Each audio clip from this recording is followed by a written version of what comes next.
Welcome to Arth PCS. Dear students, आज के इस वीडियो लेक्चर में मैं आपको बताने वाला हूं कि मॉडर्न इंडियन हिस्ट्री के लिए स्पेक्ट्रम बुक को कैसे पढ़ें। आई एम श्योर आप सबने इस बुक का नाम सुना होगा, देखा होगा, पढ़ा भी होगा, लेकिन आज मैं आप सबको बताने वाला हूं कि इस बुक को स्ट्रेटेजिकली कैसे पढ़ें ताकि आपका समय बचे और आप कम एफर्ट लगाकर भी सारे सवालों का जवाब दे सकें। तो चलिए शुरू करते हैं। तो सबसे पहले मैंने क्या किया है कि इन सारे चैप्टर्स को 3 कैटेगरीज में डिवाइड कर दिया है। 3 कैटेगरीज यानी जो मोस्ट इंपॉर्टेंट चैप्टर्स हैं उन्हें मैंने रेड कैटेगरीज में रख दिया है। उसके बाद जो वेरी इंपॉर्टेंट चैप्टर्स हैं उन्हें ब्लू कैटेगरीज में रख दिया है। तो आप देखेंगे कि जिन चैप्टर्स का नाम मैं आपको रेड कैटेगरीज में बताऊंगा, ज्यादातर क्वेश्चंस 70 to 80% क्वेश्चंस उन्हीं चैप्टर से आते हैं। चाहे आप किसी भी पीसीएस की प्रिपरेशन कर रहे हो, आप प्रीवियस ईयर क्वेश्चन पेपर उठा के देख लीजिए। जिन चैप्टर्स का मैं नाम आपको बताऊंगा 70 to 80% क्वेश्चन उन्हीं चैप्टर से आते हैं। तो इसीलिए मैंने कहा कि आपको स्ट्रेटेजिकली एक प्रॉपर रणनीति के साथ पढ़नी चाहिए। दूसरा ब्लू कैटेगरी, यहां भी मैं आपको वेरी इंपॉर्टेंट चैप्टर्स जो है उनको बताऊंगा और इन चैप्टर से जनरली 15 से 20% क्वेश्चन आते हैं। और लास्टली ग्रीन कैटेगरी, ये लो प्रायोरिटी सेक्शंस है, इन्हें आप पढ़ सकते हैं अगर आपके पास समय हो तो चलिए देख लेते हैं रेड कैटेगरीज में कौन कौन से चैप्टर्स हैं। तो सबसे पहले रेड कैटेगरीज में इन चैप्टर्स को आप अपने ही बुक में टिक कर लीजिए या नोट कर लीजिए ताकि आप जब पढ़े तो आपको याद रहे कि हाँ ये मोस्ट इंपॉर्टेंट चैप्टर्स हैं और इन पे सबसे ज्यादा फोकस होना चाहिए। आपका 60 to 70% टाइम आपका इन्हीं चैप्टर्स पे इन्वेस्ट होना चाहिए। आप इसी में 60 to 70% टाइम अपना इन्वेस्ट करेंगे। तो चलिए देखते हैं। तो सबसे पहले चैप्टर 3 काफी इंपॉर्टेंट है और चैप्टर 3 किससे रिलेटेड है? तो advent of Europeans in India.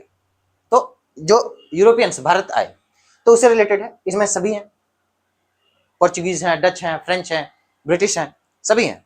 तो उनके जो सेटलमेंट्स थे, पहला सेटलमेंट कहाँ हुआ, पहली फैक्ट्री कहाँ लगी, गवर्नर जनरल कौन थे, उन सबके बीच जो वॉर्स हुए, बैटल्स हुए, उन सबके बीच उन सबको देखना है। तो इसलिए चैप्टर 3। फिर चलेंगे आप चैप्टर 4 पे। इसमें India on the above of British conquest. तो यहाँ पे generally socio economic condition, regional powers जैसे मुगल मराठा, उनके बीच जो युद्ध हुआ था उन सब के बारे में आप पढ़ेंगे और उन सब पे आप फोकस करेंगे। और मैं फिर से आपको बता दूं, जो बैटल्स हुए थे, युद्ध, एंग्लो मराठा वार, एंग्लो माइसर वॉर, उन सब पे आप फोकस करेंगे। ईस्वी भी किन राजाओं के बीच हुआ था, या अगर ब्रिटिश के बीच जैसे एंग्लो मराठा वार है या एंग्लो माइसर वॉर है, तो इन सब पे आप फोकस करेंगे कि उस समय ब्रिटिश या फ्रेंच या जिनसे युद्ध हुआ था उनके गवर्नर जनरल कौन थे, किसने उस युद्ध को लीड किया था। ठीक है। नेक्स्ट चैप्टर 5, इसमें expansion and consolidation of British power in India. तो ये इसमें भी बहुत सारे वॉर्स हैं, जैसा कि मैंने बताया, सब्सिडरी अलायंस है, डॉक्ट्रिन ऑफ लैप्स है, और इस समय के जो गवर्नर जनरल्स थे उन सबको आपको देखना है। अलग से गवर्नर जनरल्स के लिए मैं क्या करना है मैं आपको बता दूंगा। नेक्स्ट चैप्टर 6, इसमें क्या है कि 1857 से पहले जो छोटे मोटे जो जितने भी रिवॉल्ट हुए थे, विद्रोह वगैरह हुए थे, जैसे सन्यासी रिवॉल्ट हुआ था, ठीक है, और वहां भी, इन सबको आपको पढ़ना है, उन सब पे आपका ज्यादा फोकस होना चाहिए। नेक्स्ट चैप्टर 7 पे चलेंगे आप। ये आप किसी भी पीसीएस की तैयारी कर रहे हो, ये चैप्टर काफी इंपॉर्टेंट है। ये भी सारे चैप्टर से इंपॉर्टेंट है। अब ये चैप्टर 7 है जो किससे रिलेटेड है, रिवॉल्ट ऑफ 1857। तो आपको पता होगा, ठीक है, फर्स्ट वॉर ऑफ इंडिपेंडेंस काफी इंपॉर्टेंट है। और यहां मैं आपको एक बात और बता दूं कि आप जिस रीजन या जिस स्टेट पीसीएस की तैयारी कर रहे हो, तो जब आप इस चैप्टर को पढ़ेंगे तो उस रीजन को फोकस करेंगे। मान लेते हैं अगर आप यूपी पीसीएस की तैयारी करें तो आप इस चैप्टर को पढ़ेंगे, साथ ही साथ आपका मेजर फोकस उस रीजन में, यानी उत्तर प्रदेश में जो जो लीडर्स थे जिन्होंने रिवॉल्ट ऑफ 1857 को लीड किया था, उनके नाम पे ज्यादा फोकस करेंगे, उनके एरियाज को भी ज्यादा फोकस करेंगे। बिहार से हैं, बीपीएससी के लिए प्रिपरेशन कर रहे हैं, तो आप बिहार में जो लीडर्स थे उस दौरान, जैसे कुंवर सिंह हो गए, तो उनके नाम पे ज्यादा फोकस करेंगे, उनके रीजन पे फोकस करेंगे, उनका युद्ध किन से हुआ था, ठीक है, या उनकी मृत्यु हुई थी तो किस वजह से हुई थी या किसने की थी, तो इन सारी चीजों पे फोकस करेंगे। नेक्स्ट चैप्टर 8 और 9 कंबाइंडली, तो इसमें क्या है, सोशियो रिलीजियस रिफॉर्म्स मूवमेंट, ठीक है, सामाजिक और धार्मिक सुधार जो हुए थे। तो ये चैप्टर काफी इंपॉर्टेंट है अगेन। फिर इसमें जो ऑर्गेनाइजेशंस हैं, जो संस्थाएं थी, संगठन थे, उनकी स्थापना किसने की, तो उनके संस्थापक, फाउंडर, उनका नाम भी आप काफी याद रखेंगे। ठीक है। तो जैसे ब्रह्म समाज, Arya Samaj, theosophical society, women reforms जितने हुए थे, तो इनके ऑर्गेनाइजेशन और इनके फाउंडर, इन सब पे ज्यादा फोकस करना है। नेक्स्ट चैप्टर 10, ये क्या है, बिगिनिंग ऑफ मॉडर्न नेशनलिज्म। तो इसे भी आप पढ़ लेंगे एक कहानी की तरह। नेक्स्ट चैप्टर 11 काफी इंपॉर्टेंट है, किसके बारे में है, तो इंडियन नेशनल कांग्रेस के बारे में। तो आपको पता होगा कि इंडियन नेशनल कांग्रेस, उसकी स्थापना, उसके उस समय गवर्नर जनरल कौन थे, पहला अधिवेशन कहाँ हुआ था, ठीक है, उसके प्रेसिडेंट कौन थे। और यहाँ पे जब आप कांग्रेस, इंडियन नेशनल कांग्रेस पढ़ेंगे तो इसके सबसे ज्यादा फोकस करेंगे वो है आप पर्सनैलिटीज पे, ठीक है। उसके बाद सेशंस पे फोकस करेंगे कि पहला सेशन कहाँ हुआ, या सारे सेशंस को आप याद कर लेंगे, उस सेशन के प्रेसिडेंट कौन थे और किस सेशन में क्या हुआ था, ये आपके फिंगर टिप पे होना चाहिए, ठीक है। आप प्रीवियस ईयर क्वेश्चन पेपर उठा के देख लीजिए, चाहे आप किसी भी पीसीएस की, तो इससे क्वेश्चन होते ही होते हैं और आने वाले फ्यूचर में भी होंगे। Next chapter 12 again very important, तो एरा ऑफ मिलिटेंट नेशनलिज्म, ये 1905 से 9 के बीच, जैसे स्वदेशी मूवमेंट हुआ था, बंगाल का विभाजन हुआ था, ठीक है। तो इन सारी चीजों पे फोकस करेंगे आप। और जो इंपॉर्टेंट लीडर्स थे, मैं बार बार दोहरा दे रहा हूँ, इंपॉर्टेंट लीडर्स थे, लोकेशंस थे, उस समय गवर्नर जनरल या कोई एक्ट आया था, उन सारी चीजों पे फोकस करेंगे आप। नेक्स्ट चैप्टर 13, तो चैप्टर 13 इसमें क्या, तो first phase of revolutionary activities. तो यहाँ पे एक्सट्रीमिस्ट पे फोकस करेंगे, जितने भी एक्सट्रीमिस्ट ऑर्गेनाइजेशंस थे उनके संस्थापक कौन थे, मेन पर्सनालिटीज पे फोकस करेंगे, ठीक है। तो इन सारी चीजों पे आप फोकस करेंगे। Next chapter 14, first world war and nationalist response, यहाँ पे होम रूल, लखनऊ पैक्ट, इन सारी चीजों पे फोकस करेंगे आप। नेक्स्ट अब मैं जो आपको चैप्टर्स बताने वाला हूं, अगर आपने इसे स्किप किया तो आप बाद में पछताएंगे, इसलिए इन चैप्टर्स को तो भूल कर भी स्किप नहीं करना है या हल्के में नहीं लेना है, सिंपल सी बात है। तो इन चैप्टर्स, ये है चैप्टर 15 से 25, 15 से 25 के बीच 11 चैप्टर्स हैं, ठीक है। तो 11 चैप्टर्स हैं, तो ये गांधीयन एरा, आप फिर से प्रीवियस ईयर क्वेश्चन पेपर्स उठा के देख लीजिए, आपको गांधी से रिलेटेड क्वेश्चन मिलेंगे ही मिलेंगे, चाहे पीसीएस हो, इवन यूपीएससी, ठीक है। तो ये सारे चैप्टर्स 15 से 25 तक गांधी के बारे में है, गांधीयन एरा कहते हैं, ठीक है। तो ये सारे चैप्टर्स काफी बारीकी से आप पढ़ेंगे, ठीक है। उनके और जो सहयोगी थे, और जैसे अलग अलग, जैसे चंपारण सत्याग्रह हो गया, खेड़ा सत्याग्रह हो गया, ठीक है, अहमदाबाद मिल स्ट्राइक हो गया, तो इन सारी चीजों को आप बहुत गहराई से पढ़ेंगे। और साथ ही साथ जैसे कि मैंने कहा कि जिस रीजन में जो हुआ था, जैसे चंपारण सत्याग्रह हुआ था, तो बीपीएससी के पर्सपेक्टिव से चंपारण सत्याग्रह काफी इंपॉर्टेंट हो जाता है, ठीक है। तो मैंने तो आपको बता ही दिया, Khilafat Movement, Civil Disobedience Movement, Quit India Movement, INA, Indian National Army, Subhash Chandra Bose, काफी इंपॉर्टेंट हो जाते हैं, ठीक है।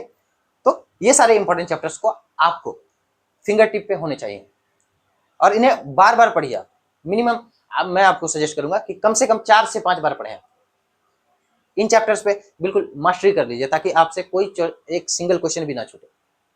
नेक्स्ट अब कुछ लिस्ट जो है, जो लास्ट में हर चैप्टर्स के एंड में दिए होते हैं, उनमें से कुछ सेलेक्टेड लिस्ट है जिनको, या बॉक्स है जो इस बुक के हर चैप्टर के एंड में दिया होता है, उन पे आपको फोकस करना है। और जैसा कि मैंने पहले कहा कि गवर्नर जनरल्स, वाइसरॉय, ये आपको बिल्कुल फिंगर टिप पे होने चाहिए कि इस समय गवर्नर जनरल ये थे, ये वॉर्स हुए थे, ये जितने भी सारे इवेंट्स हुए थे, कोई एक्ट आया था, सारी चीजें वो आपको फिंगर टिप पे होनी चाहिए। नेक्स्ट इंडियन नेशनल कांग्रेस, तो इनके बारे में भी मैंने कहा कि जितने भी सेशंस हुए थे उनके प्रेसिडेंट और जो कुछ मेजर डिसीजंस लिए गए थे उस सेशन में, वो आपको याद रखना है। नेक्स्ट सोशियो फेमस ट्रायल्स यानी जैसे trials of INA, Subhash Chandra, शहीद भगत सिंह, इन सब के जो ट्रायल्स हुए थे, या और भी जो रिवोल्यूशनरीज थे, क्रांतिकारी, उनके जो फेमस ट्रायल्स हुए थे, उन सबको याद रखना है। और मैं फिर से बता रहा हूं आपको कि जो मेजर ऑर्गेनाइजेशंस थे, ऑर्गेनाइजेशन, उनके फाउंडर और इनके मेंबर्स कौन कौन थे, ये भी आपको याद रखना है। साथ ही साथ इन मेंबर्स ने किन को मारा था, किन की हत्या की थी, या किन किन पे अटैक किया था, तो ये सारी बातें भी आपको याद रखनी है। Next socio religious, caste, peasant, tribal movements, तो ये भी आप काफी इंपॉर्टेंट है। और अगेन फिर से मैं आपको बता दूं कि स्टेट स्पेसिफिक की बात करूं तो ट्राइबल मूवमेंट्स पे वैसे स्टेट वाले ज्यादातर फोकस करेंगे, जैसे राजस्थान, एमपी, तो आप ट्राइबल मूवमेंट्स पे ज्यादा फोकस करेंगे। झारखंड के लिए पढ़ रहे हैं, जेपीएससी के लिए, तो ट्राइबल मूवमेंट्स पे ज्यादा फोकस करेंगे। न्यूज़पेपर एंड जर्नल्स, ऑब्वियसली फिर से ये भी काफी इंपॉर्टेंट है, न्यूज़पेपर और जर्नल्स, जर्नल्स, ठीक है, सॉरी मैंने जनरल कह दिया। तो न्यूज़पेपर और जर्नल्स, तो इन पे फोकस करेंगे। यानी जो जैसे बहुत सारे रिवॉल्यूशनरीज थे, इंक्लूडिंग महात्मा गांधी, ठीक है, बाल गंगाधर तिलक, और भी अलग अलग रिवॉल्यूशनरीज थे, ठीक है, एक्टिविस्ट थे, तो इन सब ने न्यूज़पेपर निकाला था, कुछ एडिटर भी थे, कुछ जर्नल्स भी निकाले थे, कुछ मैगजीन्स भी थी। तो इन सब का नाम आप याद रखेंगे, ठीक है, काफी इंपॉर्टेंट है, काफी इंपॉर्टेंट फैक्ट है ये। तो ये सारी चीजें आप नोट कर लीजिए। साथ ही constitutional developments at a glance, ये पॉलिटी का भी हिस्सा है। तो यहाँ इंपॉर्टेंट आप देखेंगे कि जैसे कि इंपॉर्टेंट एक्ट्स जो थे, रेगुलेटिंग एक्ट्स थे, चार्टर एक्ट्स थे, गवर्नमेंट ऑफ इंडिया एक्ट्स थे, मेकिंग ऑफ इंडियन कॉन्स्टिट्यूशन थे, तो ये पॉलिटी का भी हिस्सा है। तो इसलिए ऐसे टॉपिक्स जो दो सब्जेक्ट या दो टॉपिक से ओवरलैप करते हो, तो आपको उस पर ज्यादा फोकस करना है। अब चलते हैं ब्लू कैटेगरी, ठीक है, जो वो भी काफी इंपॉर्टेंट है, लेकिन क्या है, इससे कम इंपॉर्टेंट है। और जैसा कि मैंने पहले आपको कहा, इससे 15 से 20% क्वेश्चन आते हैं। तो अब इसमें से क्या है कि फर्स्ट दो चैप्टर्स जो है, चैप्टर 1 और 2, तो अगर आपके पास टाइम ना हो तो आप इसे स्किप कर सकते हैं। अदरवाइज हिस्ट्री को समझने के लिए, ठीक है, मॉडर्न मतलब हिस्ट्री के पर्सपेक्टिव को समझने के लिए, कैसे हिस्ट्री लिखी जाती है उसके बारे में थोड़ी सी अगर आपको समझ डेवलप करनी है, ठीक है, अंडरस्टैंडिंग डेवलप करनी है, तो आप ये फर्स्ट और सेकंड चैप्टर पढ़ सकते हैं, ठीक है। अदरवाइज आप स्किप भी कर सकते हैं, लेकिन एक समझ डेवलप करने के लिए, आप पीसीएस ऑफिसर बनने जा रहे हैं, तो मैं सजेस्ट करूंगा कि आप एक रीडिंग दे सकते हैं फर्स्ट और सेकंड चैप्टर को। नेक्स्ट चैप्टर 26 to 32, ठीक है, 7 चैप्टर्स यहाँ हो गए, 7 चैप्टर्स। तो इसमें से क्या है, कॉन्स्टिट्यूशनल, एडमिनिस्ट्रेटिव, इकोनॉमिक डेवलपमेंट्स है। और जैसा कि मैंने पहले कहा कि इसमें एक्ट्स हैं सारे, रेगुलेटिंग एक्ट हो गए, चार्टर एक्ट्स हो गए, गवर्नमेंट ऑफ इंडिया एक्ट्स हो गए, इंडियन काउंसिल एक्ट्स हो गए, इंडियन इंडिपेंडेंस एक्ट हो गए। तो ये सारे एक्ट 1773 से 1947 तक, ये पॉलिटी का भी हिस्सा है। आपने पॉलिटी पढ़ा है या पढ़ेंगे, तो ये सारे एक्ट्स वहां भी पढ़ना हो, तो इसलिए इन पे ज्यादा फोकस करना है। लैंड रेवेन्यू सिस्टम, जैसे रैयतवाड़ी, महलवाड़ी, ठीक है, तो ऐसे लैंड रेवेन्यू सिस्टम पे भी आपको फोकस करना है, किस गवर्नर जनरल ने लाया था और किन किन एरियाज में इनको इंप्लीमेंट किया गया था, लागू किया गया था। ड्रेन थ्योरी, ठीक है, ये हो गया। अब लास्ट के 4 चैप्टर्स 33 से 36, तो पोस्ट इंडिपेंडेंस, तो इसमें क्या है कि इससे हार्डली किसी साल एक आध क्वेश्चन आ जाते हैं, तो आप एक समझ डेवलप करने के लिए, ठीक है, आप इन चैप्टर्स को पढ़ सकते हैं। नेक्स्ट, अब जो लीस्ट इंपॉर्टेंट चैप्टर्स हैं, ग्रीन कैटेगरी, जैसा कि मैंने कहा, तो जो चैप्टर्स हैं जो 1947 के बाद है, पोस्ट 1947 मींस आफ्टर इंडिपेंडेंस, तो इन्हें जस्ट आप एक, ये सिलेबस में भी नहीं है आपके, और कुछ पीसीएस के सिलेबस में अगर हो तो मैं नहीं कह सकता, लेकिन आप इन्हें एक स्टोरी की तरह पढ़ सकते हैं, एक अंडरस्टैंडिंग डेवलप करने के लिए। खास करके ये पॉलिटिकल पर्सपेक्टिव से ये चैप्टर्स इंपॉर्टेंट है, लेकिन एग्जाम्स पर्सपेक्टिव से बहुत कम इंपॉर्टेंस है इन चैप्टर्स की, ठीक है, स्पेशली प्रीलिम्स के पर्सपेक्टिव से। और जैसा कि मैंने जो जो लिस्ट कहा, तो उन सभी चीजों को आपको ध्यान रखना है। मैं फिर से लिस्ट का नाम मैं आपको फिर से बता दे रहा हूँ, ये सारे लिस्ट है, इनको आपको दोहराना है, आप इन्हें नोट कर लीजिए। और साथ ही साथ जो रेड कैटेगरीज में जो चैप्टर्स हैं, इन पे सबसे ज्यादा फोकस होना चाहिए। जैसा कि मैंने आपको पहले भी कहा कि 60 to 70% क्वेश्चन और इन्वेस्ट टाइम आपको इसी पे इन्वेस्ट करना है, ठीक है। अब आपकी स्टडी का अप्रोच क्या हो, तो जैसा कि मैंने कहा कि आप, एक तरीका है कि चैप्टर 1 से स्टार्ट करें, लेकिन जैसा कि मैंने कहा कि आप चैप्टर रेड कैटेगरीज में जो चैप्टर्स मैंने बोला, आप वहां से स्टार्ट कर सकते हैं, चैप्टर 3 से। 1 और 2 को अगर आपके पास टाइम ना हो या आपका इंटरेस्ट ना हो, तो आप उसे स्किप कर सकते हैं, चैप्टर 3 से स्टार्ट कर सकते हैं। अदरवाइज चैप्टर 1 से जस्ट एक क्विक लुक देके फिर 3 से इसी ऑर्डर में पढ़ें।